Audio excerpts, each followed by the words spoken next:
இது எப்படி இருக்குன்னா, யாரோ ஒருத்தன் ஃபோன் பண்ணுறான், எங்கள் அப்பா செத்து போட்டாருங்க. ஐயையோ! சரி நீ என்ன பண்ணு, ஒரு நாளன்னைக்கு அப்பா பாடியை எங்கள் வீட்டுக்கு அழைச்சிட்டு வந்துடு. கொண்டு வந்துட்டேன்னா நான் பார்த்துட்டு நான் 2 சொட்டு கண்ணீர் விட்டுடுறேன். அப்புறம் நீ அதை அடக்கம் பண்ணுறியோ எரிக்கலாமோ அப்படிங்கிற மாதிரி ஒரு முட்டாள்தனமான ஒரு விஷயம். அதாவது ஒரு வறுமையை பயன்படுத்தி நான் 20 லட்ச ரூபா கொடுக்குறேன், அந்த 20 லட்ச ரூபாய்க்கு நான் சொன்னதெல்லாம் நீ கேட்கணுங்கிற மாதிரியான ஒரு மனோபாவம். அதாவது அரசியல்ல வந்து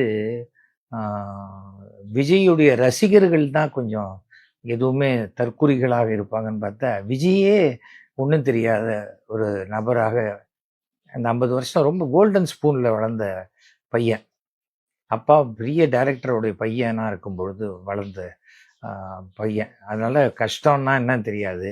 ஆரம்பத்துலேருந்தே விஜய்க்கு வந்து 4 பேர் வந்தாலும் என்ன கூட்டமாக வந்துட்டீங்க அப்படின்னு கேட்குறவர் அவர்.